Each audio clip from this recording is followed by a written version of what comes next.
예, 그래서 이제 책을 이제 70페이지, 예, 책을 70페이지를 펴시면 되죠, 그죠? 70페이지를 펴시게 되면 거기에 이제 취득세가 나올 거예요, 그죠? 취득세. 그래서 취득세에 대한 전반적인 내용을 좀 훑어보도록 하겠습니다. 자, 그래서 거기 취득세 맨 처음에, 그죠? 그 70페이지 위에 1번에 취득세의 개요를 보세요, 개요. 개요 읽어보고, 그 다음 설명을 할게요. 취득세는 지방세법에 열거된 과세 대상의 소유권을 취득하는 경우 그 취득자에게 부과하는 지방세이다. 또한 취득 사실을 전제로 하여 과세하는 종전의 취득세와 취득재산에 대한 소유권의 취득을 공부상의 등기등록 시에 과세하던 종전의 등록세를 통합하여 2011년부터 취득세로 과세하는 조세이다. 이렇게 되어 있습니다. 그죠? 자, 그래서 거기 아주 이제 중요한 내용을 이제 적고 있죠. 자, 취득세라는 세금이, 그죠? 취득세라는 세금이 개편이 됐다는 얘기, 개편. 언제 개편이 됐느냐? 2011년도에.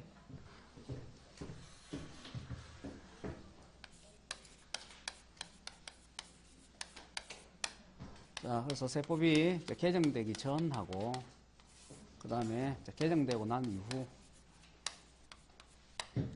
세법 개정은 2010년도에 있었고요.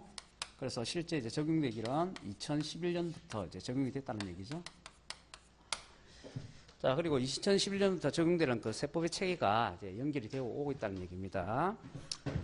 자, 세법이 개정되기 전에 부동산을 취득을 했다. 자, 그럼 과거에는 세금을 세 가지를 냈다는 얘기요. 취득세라는 세금도 있었고, 그다음에 등록세라는 세금도 있었고, 면허세라는 세금도 있었다는 얘기입니다. 과거 취득세는요, 뭐 지금과 마찬가지로 소유권 취득 행위에 대해서 과세를 하는 거고,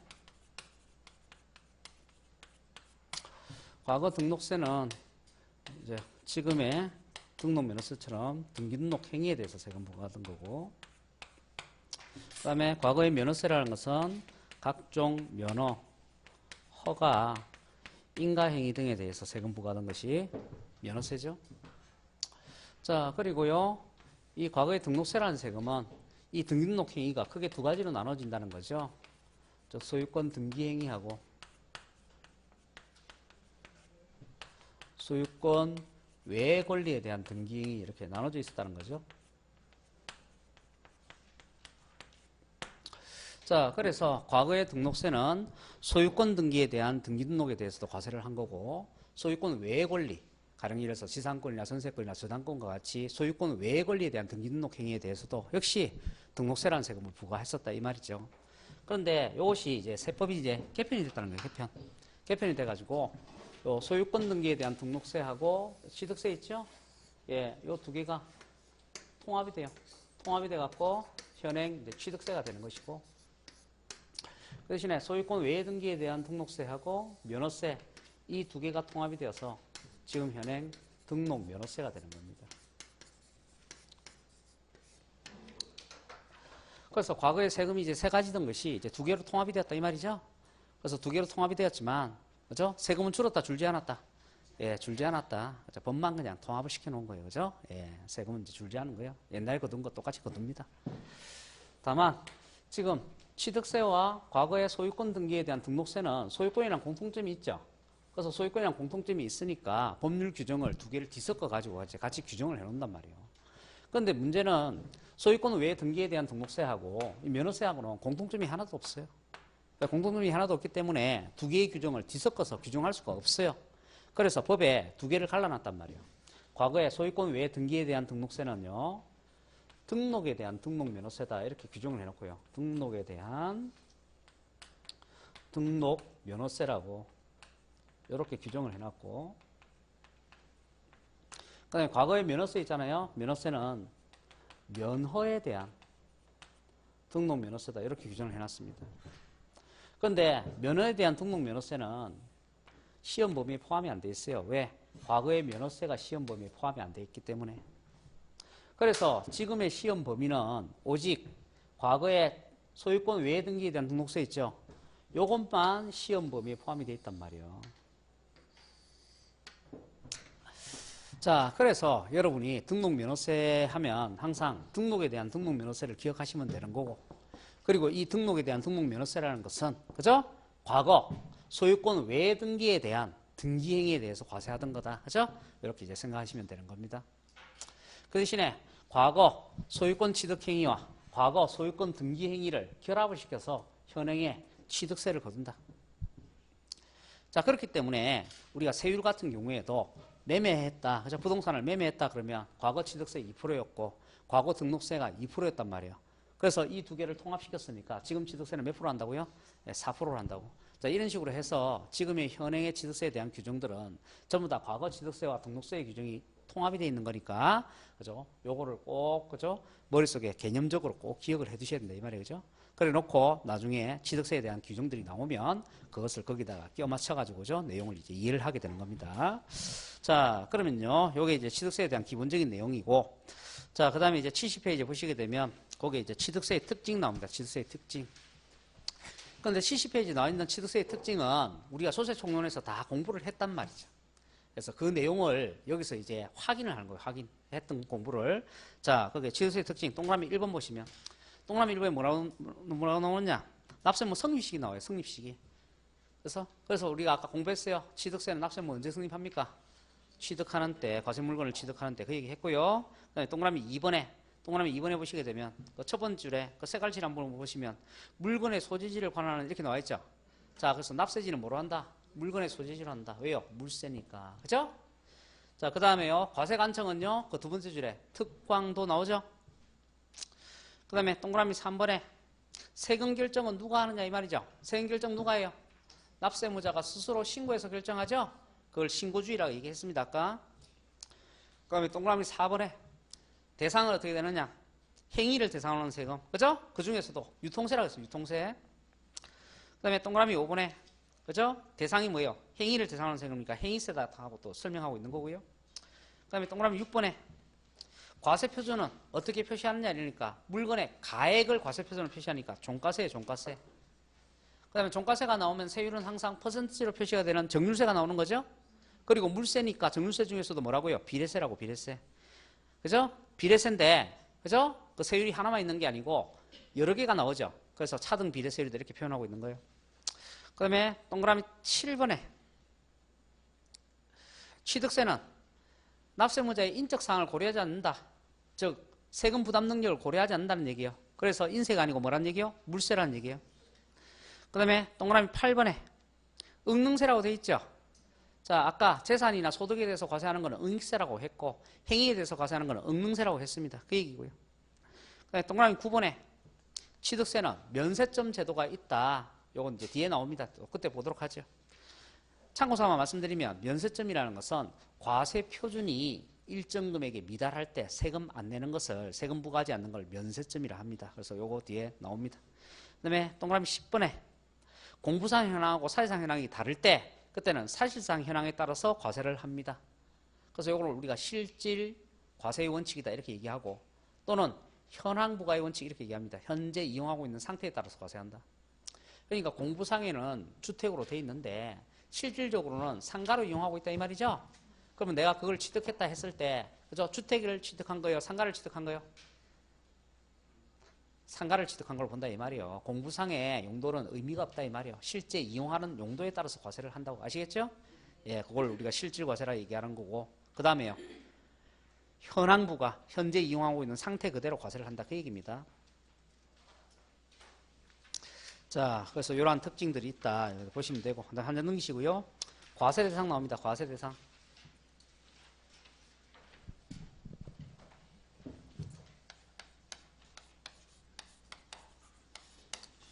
자, 칠판 한번 볼까요?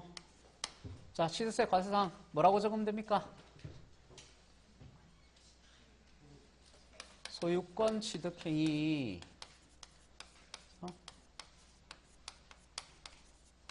자, 소유권이라는 권리를 취득하는 행위. 이것도 시험 문제 나왔잖아요. 다음 중 취득세 대상이 아닌 것 이래가지고 부동산 임차권 나왔어요. 그죠? 예, 부동산 임차권은 소유권이다 아니다? 소유권이 아니다. 소유권 외의 권리다. 그래서 임차권에 대해서는 과세 한다 안 한다? 예, 안 한다고요. 오직 소유권을 취득하는 권리에 대해서 과세를 한다고. 그죠? 자, 그 다음에요. 소유권이라는 권리를 취득했을 때 과세를 하는데, 그죠? 세상의 모든 물건에 대한 소유권에 대해서 다 과세하는 게 아니라 그랬죠. 여러분이 마트에 가서 음료수 사 먹고 이런 거는 신고할 필요 없단 말이에요. 자, 그래서 법에 열거해 놓은 물건에 대해서 과세한다. 열거주의 과세 방식을 했잖아요. 그죠? 자, 그래서 법에 열거해 놓은 물건이 어떤 것들이 있느냐 그 얘기예요. 자, 그래서 프린트물 5페이지 한번 보세요. 자, 프린트물 5페이지 보시게 되면 거기 맨 위에 2번에 가상자산 나와 있죠. 그러니까 맨 처음에 뭐 나왔어요? 부동산. 자, 부동산에 소유권을 취득해야 된다. 그리고 부동산을 구분해 놨죠. 토지와 건축물로. 건축물은 다시 건물과 시설물로. 그죠? 그럼 거기서 얘기하는 건물이 뭘 얘기하는 거예요? 건축법상의 건축물을 얘기하는 거예요. 건축법상의 건축물. 자, 그러면 세법은 건축법상의 건축물에 대해서만 과세한다. 맞아요? 틀려? 틀렸다고. 건축법상의 건축물뿐만 아니라 그 외의 시설물까지도 다 과세를 하잖아요. 그런 게 다 시험 지문에 나온단 말이에요. 그래서 자꾸 구분을 하는 거란 말이에요. 아시겠죠? 예. 자, 그래서 여기서 얘기하는 건물은 건축법상의 건축물을 얘기한다. 그렇지만 건축법상의 건축물뿐만 아니라 뭐도 포함이 된다? 시설물도 포함이 된다고요. 자, 시설물에는 다시요. 독립적 시설물이 있고 부수적 시설물이 있다고. 그죠? 자, 그러면 독립적 시설물 어떤 것이 있느냐? 자, 책 73페이지 보세요. 책 73페이지 보시게 되면 거기 건축물 나와 있죠? 거기에 동그라미 2번에 건축법상의 건축물이 있죠? 동그라미 2번에 보시면 토지에 정착하거나 지하 또는 다른 구조물에 설치하는 시설물. 이걸 뭐라 얘기한다고요? 독립적 시설물. 그러면 1번부터 7번까지 나와 있는데 여러분 1번 잘 보시면 돼요. 1번. 1번에 뭐 나왔어요? 레저 시설.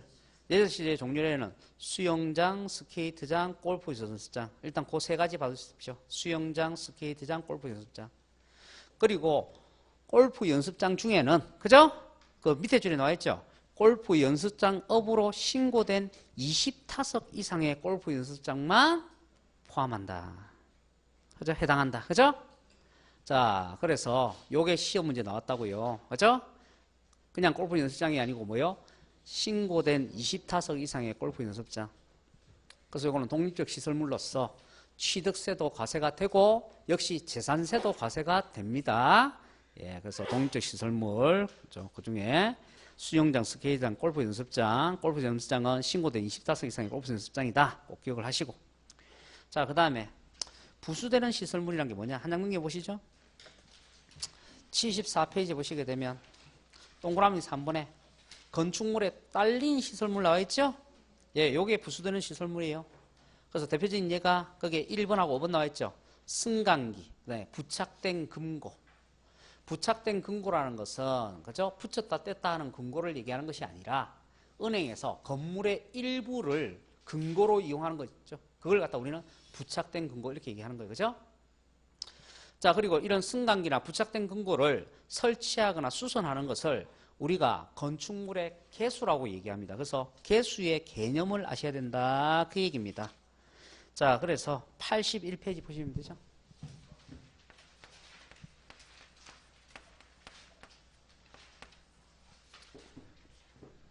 자, 그러면 개수의 개념이 세 가지가 나온단 말이에요.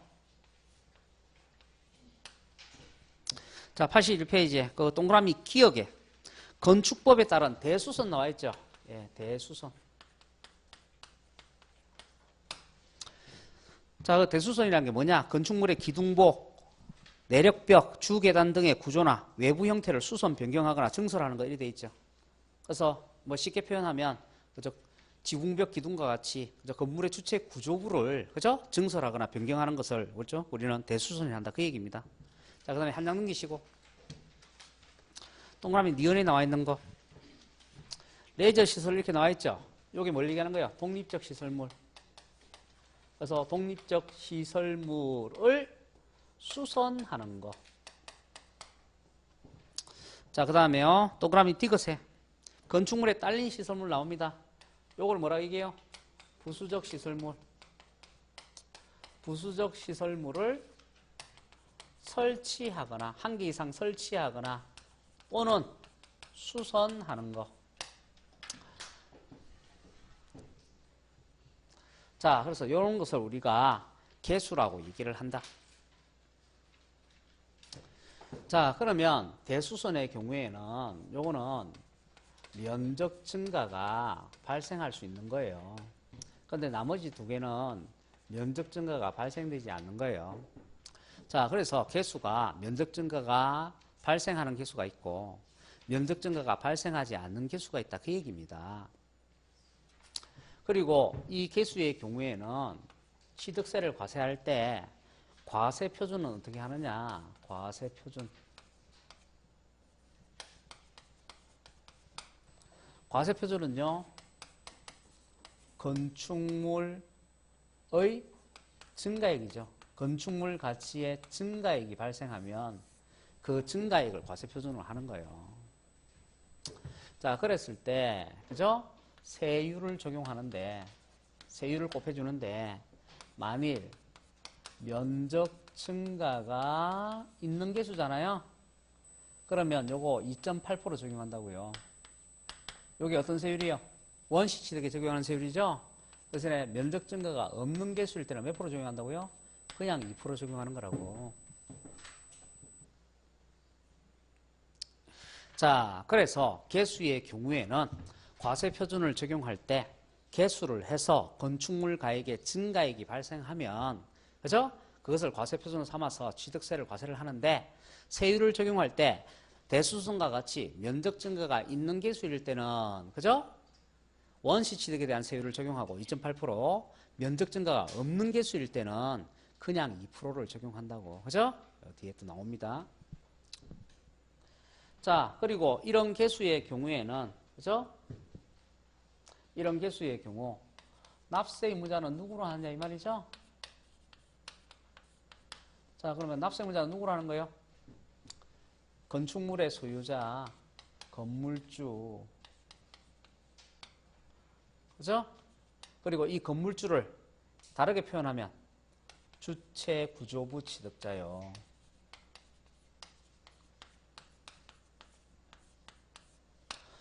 자, 주체 구조부 취득자라는 것은 뭘 얘기하는 거다? 건물의 소유자를 얘기하는 거다.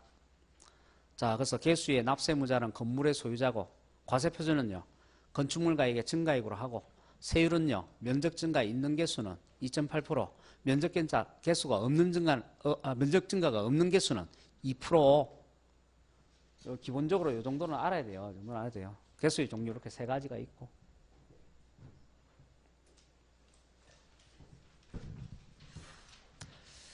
자, 그 다음에요. 다시 프린트물 5페이지에 보시게 되면은 과상자산 해가지고, 그죠? 차량, 기계장비, 선박, 항공기. 그죠? 이런 것도 소유권 취득하면 취득세 냅니다.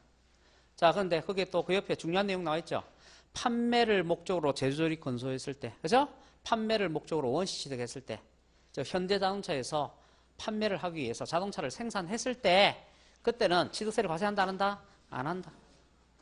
그래서 이거 승계 취득했을 때 과세를 할 것이다. 그 얘기고. 그 다음에 광화권, 어업권도 마찬가지예요. 광화권, 어업권 같은 경우에도 출원에 의해서 취득을 했다. 출원에서 취득을 했다는 얘기는 국가로부터 광화권, 어업권이라는 권리를 최초로 부여받았다. 그 얘기예요. 그때는 취득세를 면제합니다. 그 다음에 임목. 임목에 대해서 과세하죠. 자, 임목이라 하게 되면 민법이나 학계론에서 얘기하는 임목이죠. 임목의 종류가 몇 가지가 나와요? 2개. 그죠? 어떤 거 있습니까? 임목에 관한 법률에 의해서 보존등기가 된 수목이 있고, 그죠? 그다음에 또 하나는요, 명인방법에 의한 수목의 집단 있잖아요, 그죠? 그래서 임목에 관한 법률에 의해서 보존등기가 된 수목 같은 경우는 소유권도 대상도 되고, 등기를 하니까 저당권의 대상도 되고, 그렇지만 명인방법에 의한 수목의 집단은 등기를 안 하니까 소유권의 대상만 되고, 저당권은 대상이 될 수가 없다, 그죠? 어쨌든 간에 둘 다 소유권의 대상이 되죠? 자, 그래서 취득세와 과세가 된다는 얘기고. 자, 그 다음에요, 회원제 회원권. 회원제 회원권. 회원권이라는 것은 시설물을 이용할 수 있는 권리. 그런데 회원권 중에서도 사치적인 회원권 5개만. 그죠? 자, 사치적인 회원권 어떤 것이 있어요? 골프, 승마, 요트, 콘도, 종합체육시설. 자, 그래서 사치적인 회원권 그 5가지 꼭 외워두세요. 요거 외에는 외의 회원권은 과세하지 않습니다. 오직 요 5가지 회원권만 과세합니다. 골프, 승마, 요트, 콘도, 종합체육시설. 자, 그래서 이렇게 취득세 대상들 전체적으로 다 기억을 하셔야 되고. 자, 그 다음에요. 자, 앞 페이지로 가셔가지고 4페이지 보세요. 4페이지. 프린트물 4페이지. 그거 보시게 되면 취득의 범위 나옵니다. 취득의 범위. 취득의 범위. 취득의 범위라는 것은, 그죠? 우리가 취득세라는 것은 소유권 취득행위에 대해서 과세를 하는 건데, 소유권을 취득하는 방식이 여러 가지 방식이 있다 이거죠? 그럼 어떤 방식에 의해 가지고 소유권이라는 것을 취득해야 되느냐 이 말이야. 자, 그랬을 때 그 방식을 세 가지로 구분한다고. 자, 실질적 취득이라는 게 있고, 의제 취득이라는 게 있고, 형상 취득이라는 게 있다. 실질적 취득이라는 것은 말 그대로 실제 그 소유권을 취득해서 그 권리를 행사하는 걸 얘기하는 거고요. 그 대신에 형식상 취득이라는 것은 명의만 취득하되 자기 이름으로 등기를 해놓되 그 재산에 대한 실질적인 권리를 행사하지 않는 걸 얘기하는 거예요. 그걸 갖다 우리는 형식상 취득이라고 얘기를 하는 겁니다. 그래서 대표적인 예를 든 것이 뭐예요? 명의신탁이죠. 명의신탁. 자, 명의신탁이라는 게 뭐예요? 실질 소유자하고 명의자가 서로 다른 것을 명의신탁에 얘기하죠. 그럼 명의자는 그 부동산에 대한 소유권은 갖고 있을 때, 그죠? 형식상 갖고 있는 거다. 실질적으로는 소유권자가 따로 있다 이 말이죠. 예. 자, 그래서 이렇게 명의신탁을 했을 때도, 명의만 딸랑 갖고 있을 때도 취득세는 내야 된다고. 아시겠죠? 예. 그래서 형상 취득이라도 취득세는 내야 되겠다 그 얘기입니다. 그래서 그 외에도 양도담보라든가 자가격락 뭐 이런 내용들이 있습니다. 자, 그 다음에요.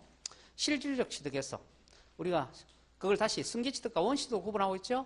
자, 승계에다 동그라미 치시고 원시에다 동그라미 치세요. 그 다음에 승계취득은 다시 유상과 무상을 구분하고 있죠? 유상에다 동그라미 치시고 무상에다 동그라미 치세요.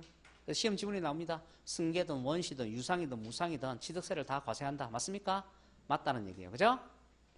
자, 그런데 원시 취득에 대해서도 다 과세를 해야 되는데 아까 원시 취득했을 때 예외적으로 과세를 하지 않거나 면제하는 거 있었죠? 자, 요거 외워야 됩니다. 아까 첫 번째 뭐 있었어요? 차량, 기계장비, 선박, 항공기 있었어요. 또 무엇을 목적으로? 판매를 목적으로 제조, 조립, 건조했을 때. 그 다음에 두 번째 뭐 있었어요? 광화권, 어권 있었어요. 광화권, 어권. 광화권, 어권 출원에 의해 가지고 그죠? 취득했다. 그러면 취득세를 면제하겠다. 그 다음에 세 번째 시험 문제 제일 자주 나온 거 뭐예요? 과점주주. 과점주주 같은 경우에도 법인 설립 시 법인을 설립하면서 최초로 주식을 발행할 때 50% 초과하는 과점주주가 되었다. 그러면 그때는 취득세를 과세하지 않습니다. 요 과점주주 할 때 또 할 거예요. 그래서 일단은 이렇게 기억을 해 두십시오. 자, 원시 취득 시 과세하지 않는 거. 그 중에서도 동그라미 3번이 제일 많이 나왔어요. 어쨌든 1, 2, 3번 다 기억하셔야 됩니다. 차량, 기기, 장비, 선박, 항공기를 판매를 목적으로 제조를 건조했을 때, 광화권, 어업권을 출원에 의해서 취득했을 때, 그 다음에요. 법인 설립 시 과점주주가 되었을 때. 그죠? 이때는 취득세를 과세하지 않는다는 거예요. 그렇지만 요 세 가지를 뺀 나머지 원시 취득에 대해서는 다 과세를 하겠다. 그죠? 자, 그 다음에 의제취득 나옵니다. 의제취득. 의제취득의 종류가 지목 변경이 있고 개수가 있고 종류 변경이 있죠. 그다음에 과점주주가 있죠. 그 중에 지목 변경이라는 것은 땅의 용도를 바꿔주는 거고 개수라는 것은 요 세 가지를 얘기한다 이렇게 말씀드렸고 그 다음에 종류 변경이라는 것은 차체를 개조하는 걸 얘기하는 거예요. 개조. 일반 차였는데 그래서 캠핑차로 개조를 한다든지 일반 차였는데 식당차로 개조를 한다든지 또는 4사람밖에 탈 수 없는 차인데 6사람 탈 수 있는 차로 정원을 늘려준다든지 톤수가 5톤밖에 실을 수 없는 트럭인데 그죠? 10톤까지 실을 수 있는 트럭으로 그죠? 개조를 한다든지 그죠? 톤수를 늘려주는 거 원동기를 교체해 준다든지 그러면 이런 것들이 전부 다 종류 변경. 그래서 이렇게 지목 변경이든 개수든 종류 변경이든 이 세 가지는 전부 다 그죠? 변경하기 이전보다 변경하고 난 이후 개수하기 이전보다 개수하고 난 이후 그죠? 그 재산의 가치가 증가하게 되면, 증가액이 발생되면 취득세를 과세하겠다. 그죠? 그래서 가액 증가, 그거 다 줄 것이고. 그리고 이런 가액 증가의 경우에는 납세문자가 누가 된다고요? 재산의 소유자가 납세문자가 된다고, 재산의 소유자가.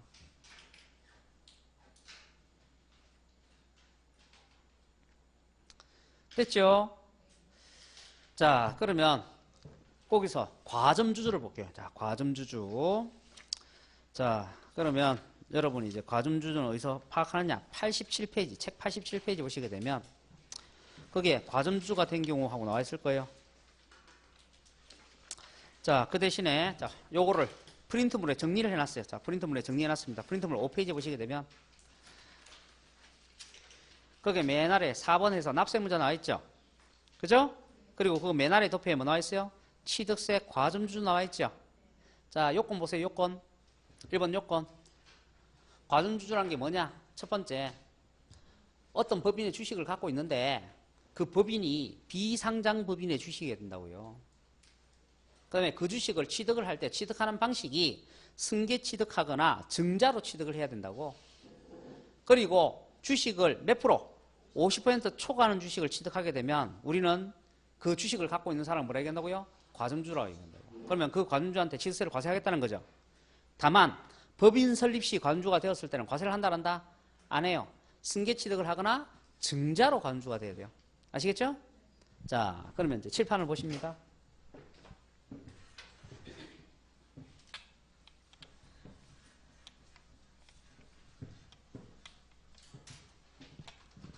여기 A라는 법인이 있다는 얘기예요. 자, 근데 A라는 법인이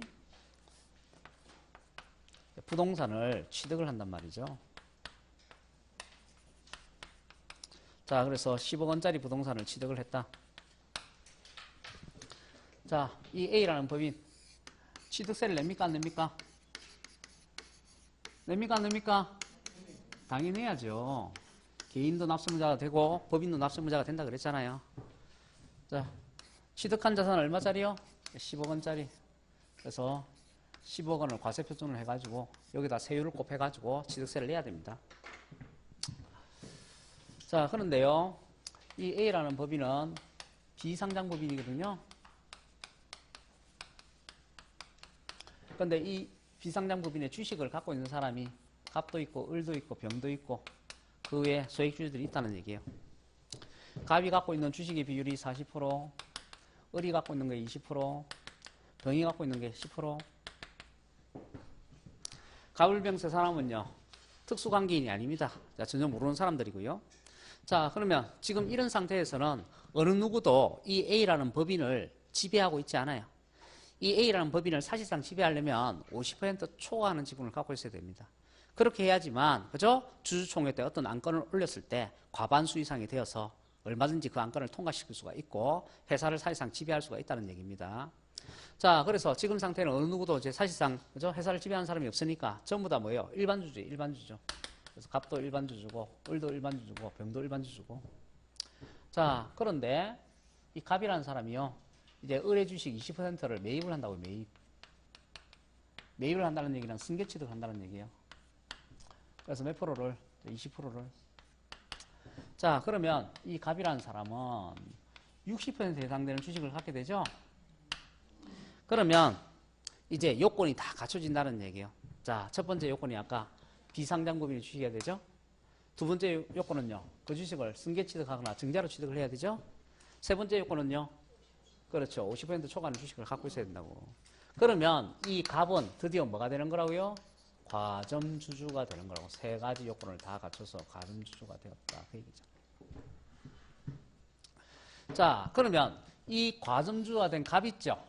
이 갑에게 과세관청은 취득세를 또 한 번 과세한다, 그 얘기예요. 그래서 이중과세예요, 이중과세. 과거에 이미 부동산 취득에 대해서 A라는 법인이 취득세를 냈음에도 불구하고, 그죠? 예, 그 법인의 과점주주가 된 자한테 그 부동산에 대해서 취득세를 또 한 번 과세한다고. 이중과세. 법에서 허용하는 이중과세. 아시겠죠? 그 대신에 다만 앞전에 A라는 법인이 취득세 낼 때는 10억 원에 대해서 다 과세가 되었죠. 그 대신에 이번에 과점주주한테 과세를 할 때는요, 그 10억 원에 해당되는 금액에다가 자신이 지배하고 있는 주식 비율 있죠? 예, 60%를 곱해서 과세 표준을 산정한다, 그 얘기입니다. 그죠? 이게 과세 표준을 산정한다는 얘기예요. 그래서 앞전 10억에 대해서 과세 표준을 산정했다면 과점주주는 그 금액에다가 자신의 지분 비율이 60%를 곱해가지고 과세 표준을 산정을 한다는 얘기입니다. 자, 그래서 거기에 프린트물에 보시게 되면은, 그죠? 거기 취득세 과점주에서 2번에 과세표준 산정하는 방법 나와있죠. 자, 취득세 과세표준 어떻게 산정하느냐. 그 법인의 총자산 중에서 취득세 과세 대상의 합계, 그러니까 그 법인이 부동산뿐만 아니라 그 외에 차량이나 기기장비, 선박, 항공기, 강화권, 항공권, 임목, 회원권과 같이 다른 취득세 과상을 같이 갖고 있다. 그죠? 그러면 그 취득세 과상 합계액에다가 뭘 곱해서 지분 비율을 곱해가지고 과세표준을 산정한다고요.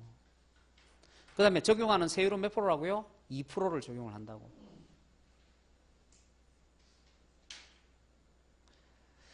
자, 그런데 주식 비율이 변동되는 경우가 있다고요. 주식 비율이 변동되는 경우가 있다고.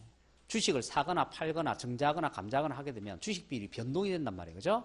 그러면 주식 비율이 변동될 때는 어떻게 하느냐. 그래서 거기 나와 있죠. 일반 주주가 뭐가 되었다? 과점주주가 되었다. 그러면 전체 비율. 그 다음에 과점주주가 지분이 늘어난 과점주가 되었다. 증가된 비율.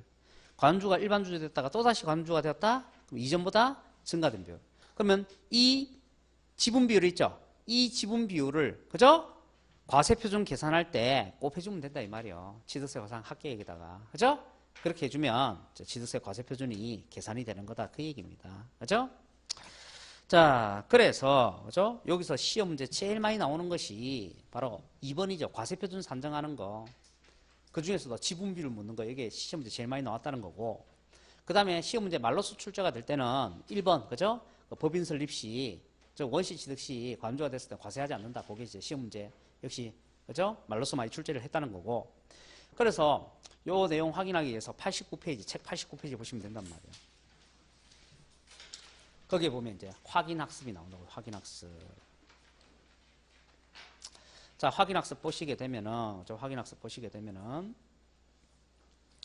이렇게 돼 있어요. 거주자 갑의 A, B 상장 법인에 대한 주식 보유 현황은 아래와 같다.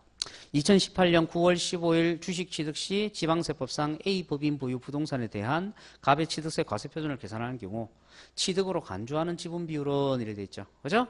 그래서 요거, 그죠? 과점주주한테 취득세 과세할 때, 그죠? 그 지분 비율 어떻게 되느냐 그걸 묻는 거예요. 그죠? 자, 그러면요. 지금 시점이 언제냐면 2018년 9월 15일에 15일. 그래서 그 시점이 기억, 니은, 티끌, 리을 중에서 리을 시점이다. 리을 시점. 자, 근데 우리는 리을 시점만 보지 말고 기억에서부터 리을까지 다 보셔야 된다는 거예요. 자, 그럼 기억 보시게 되면 발행 주식이 10,000주인데 보유 주식이 5,000주죠. 몇 프로요? 50%. 자, 일반 주주입니까? 가점주주입니까? 일반 주주입니다. 그죠? 과점주가 되려면 50% 초과해야 된다 그랬어요. 그래서 50% 초과하지 않고 그냥 50%까지만 이렇게 되기 때문에 이거는 일반 주주. 자, 그 다음에 니은에 보시게 되면 60%가 되는 거죠. 자, 그러면 일반 주주가 가점주가 된 거죠. 그러면 60%고 지분 비율만큼 과세하면 되겠죠. 근데 우리는 니은 시점을 알고 싶은 게 아니고 리을 시점을 알고 싶은 거죠. 그럼 다시 이제 디귿으로 가봅니다. 자, 디귿의 경우는 몇 프로가 되는 거예요? 30%가 되는 거죠. 만주 중에서 3,000주니까 30%. 그러니까 일반 주주가 된 거예요. 근데 리을에는 다시 70%죠. 그럼 또 다시 과점주가 된 거죠. 그러면 니은은 과점주주에서 다시 출발해서, 그죠? 디귿에 일반 주주 됐다가 또 다시 과점주가 됐죠. 그래서 과점주가 일반 주주 됐다가 다시 과점주가 되면 앞전 최고 비율에서 증가된 비율 몇 프로요? 10%. 그래서 정답은 1번이 되는 거예요. 그죠? 그래서 그런 식으로 이제 내용을 파악하시면 된다. 자, 그 다음에요. 이제, 거기, 프린트물, 저기, 4페이지 이제 보시게 되면, 프린트물 5페이지에 보시게 되면, 거기에 다시 4번에 납세무자 해가지고, 자, 납세무자 이제 유형이 또 나옵니다. 납세무자의 유형. 그거 보시게 되면 원칙 해가지고 사실상 취득자 또는 소유자 나와 있죠. 그죠? 자, 사실상 취득자는 이해가 될 거예요. 자, 소유자는 왜 나온 거예요? 의제 취득 때문에 아까 의제 취득의 경우 지목 변경, 개수, 종류 변경은 누구한테 과세한다고요? 재산의 소유자한테 과세를 한다 그랬잖아요. 그죠? 자, 그 다음에 건축물의 개수도 누구한테 과세한다고요? 건물주한테 과세를 한다고. 그죠? 그러면 이 건물주를 뭐라고 얘기한다고요? 주체구조부 취득자라고 한다고. 자, 칠판을 한번 보시죠.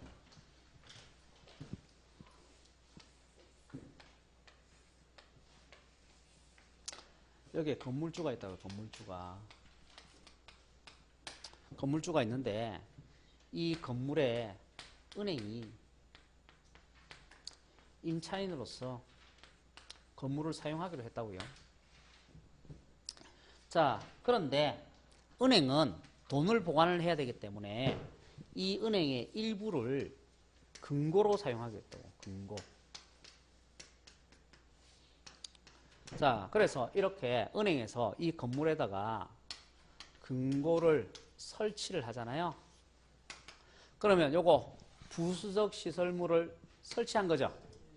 요게 뭐라고요? 개수라고, 개수.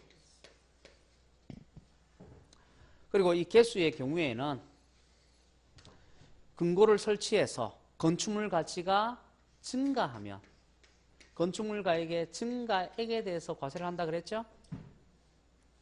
그리고 건축물 가치가 증가하게 되면 누가 덕을 보기 때문에?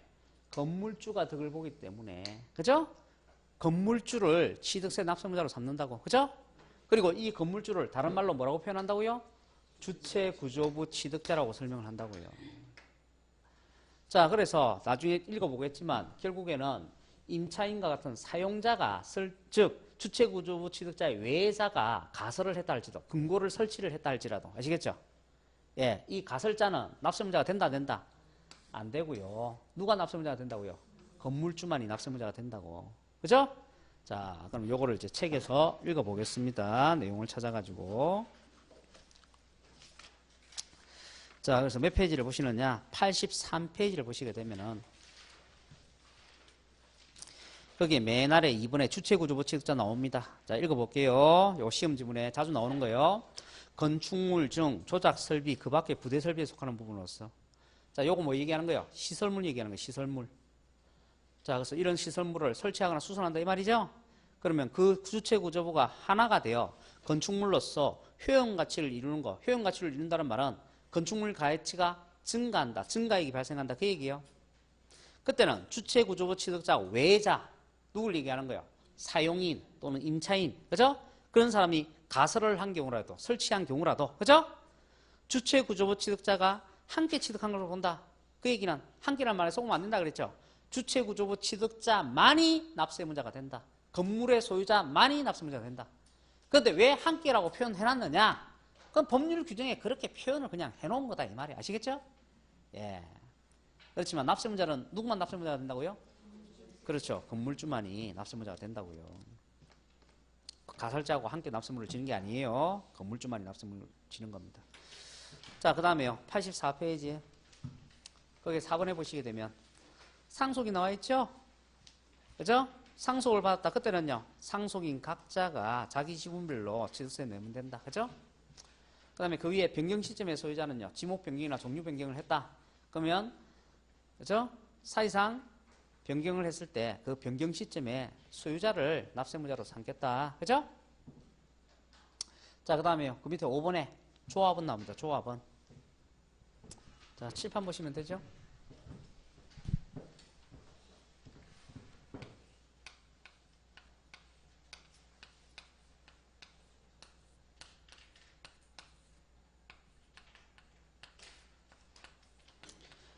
가불병 이런 사람들이 전부 다 지금 단독주택에 살고 있다고요. 자, 근데 아파트는 가격이 자꾸 뛰는데 단독주택은 세월이 지나면 점점 낡아지고 가격이 자꾸 떨어져요. 자, 그래서 이 사람들이 모여갖고 의논을 합니다. 야, 이 상태로는 안 되겠다 이래가지고 우리 낡은 집 있죠? 이 건물 다 허물자 이 말이에요. 다 허물고 우리가 조합이라는 것을 결성을 하자. 그리고 우리가 그 조합의 조합원이 되자.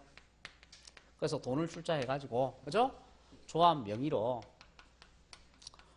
공동주택을 하나 짓자 이 말이에요. 그죠? 자, 공동주택을 하나 짓자. 자, 그리고 공동주택이 완성이 되면, 완공이 되면 이 공동주택을 한 채씩 분양을 받자. 그 얘기예요. 분양을 받자. 자, 그래서 이렇게 조합원한테 분양되는 요 부동산을 조합 원용 부동산이라고 한다고요. 그러면 이 조합 원용 부동산은 명의는 조합 명의로 건립을 하지만 실질적으로는 누가 취득을 하는 거다? 조합원이 취득을 하는 거다. 자, 그랬을 때 취득세를 누구한테 과세를 할 것이냐 그 얘기예요. 만일 조합한테도 과세하고 조합원한테도 또 과세를 한다면 그때는 이중과세를 본다고요. 왜 이중과세를 보느냐 하면 이 조합 원형 부동산에 대해서는 조합과 조합원을 동일시한다고요. 동일시하니까, 그죠? 둘 중에 한 사람한테만 과세를 해야 한다. 그 얘기죠? 자, 그러면 이 조합 원형 부동산에 대해서는 누구한테 과세를 하겠다? 조합원에게 과세를 하겠다. 그 얘기입니다. 그죠? 취득세를 과세하는 겁니다. 뭐에 대해서? 조합 원용 부동산에 대해서. 그 대신에 조합원 취득세를 낼 필요가 없네요. 자, 그런데요. 그런데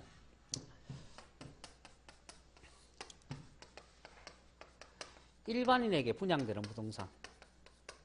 이걸 갖다가 우리는 비조합 원용이라고 그래요. 비조합 원용. 그래서 이 비조합 원용 부동산의 경우에는 누구한테 과세할 거냐 이 말이죠. 그러면 이 비조합 원용 부동산에 대해서는 조합한테 취득세를 과세하겠다. 무엇으로서? 원시 취득자로서 취득세를 과세하겠다. 그죠? 뭐에 대해서? 비조합 원용 부동산에 대해서. 자, 그리고 요 일반인한테도 역시 취득세를 과세하는데 일반인한테는 승계 취득자로서 역시 취득세가 과세가 된다. 역시 뭐에 대해서? 비조합 원용 부동산에 대해서. 자, 그래서 그렇게 정리하시면 되는 겁니다. 조합 원용 부동산은 조합원만 납세물을 지고 비조합 원용 부동산에 대해서는 조합원 원시 취득자로서 일반인은 승계 취득자로서 납세물을 지게 된다.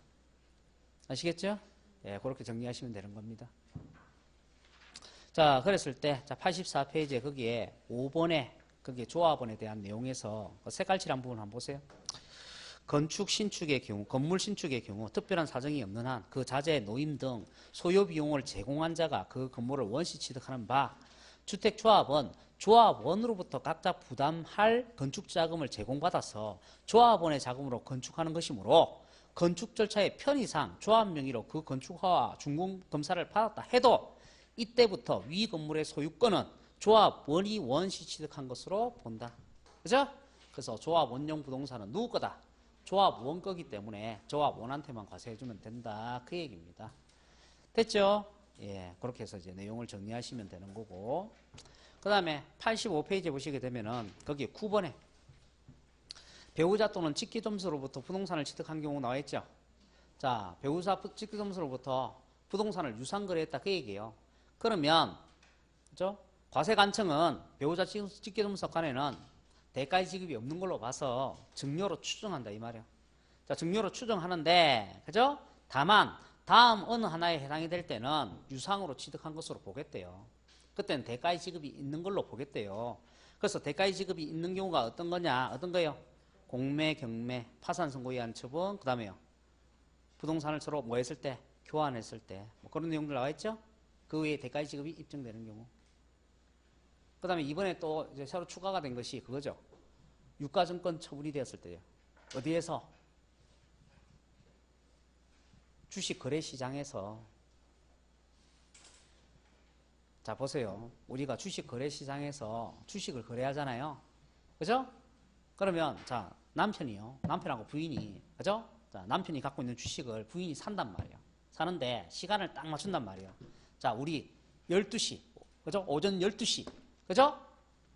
딱 땡땡초가 되면 네가 매도를 눌리고 내가 매수를 눌러가지고, 그죠? 주식을 사고 팔자 이 말이죠. 그렇게 했다 할지라도, 아시겠죠? 그렇게 했다 할지라도 남편의 주식을 바로 산다는 보장이 있어요, 없어요? 없어요. 왜? 그 주식시장에 수많은 사람들이 거래를 하기 때문에. 이해되시죠? 그리고 어쨌든 간에 그 주식시장에서 거래를 했다는 얘기는 대가를 지급했다는 거예요, 안 했다는 거예요? 대가를 지급한다는 얘기죠. 그러니까 대가의 지급이 입증이 되니까, 그죠? 그런 경우에는, 그죠? 예, 증여로 볼 수가 없다는 거잖아요. 유상거래로 봐야 된다는 거잖아요. 그래서 이렇게 주식시장에서, 유가증권 시장에서, 그죠? 예, 주식을 처분하게 되면 그것도 대가의 지급이 입증되는 걸로 본다. 그게 이제 하나가 추가가 돼 있다고 이번에. 아시겠죠? 예, 그래서 그런 거는 뭐 그냥 들어두시면 되는 겁니다. 그죠? 자, 그래서 그런 식으로 해가지고 납세무자에 대한 내용 정리하시면 됩니다. 그래서 잠시, 예, 한 5분만 쉬었다고 합시다. 그죠? 왜냐하면 한 30분 정도만 하면 될 것 같아요. 자, 5분만 쉬었다 가도록 하죠.